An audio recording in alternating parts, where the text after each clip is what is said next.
If your vehicle is equipped with power seat adjustments, push this switch forward or backward to move your seat in either direction.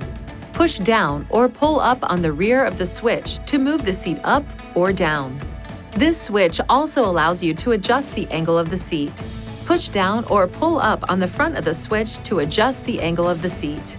Push this switch backward to recline the seat, or forward to bring the seat upright. If so equipped, the Power Lumbar Support feature provides lower back support to the driver. Push this switch forward or backward to adjust the seat lumbar support.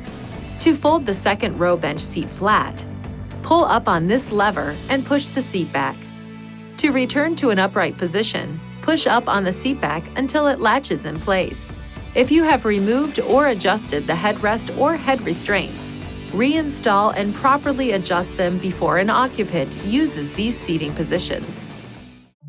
Please see your owner's manual for important safety information, system limitations, and additional operating and feature information.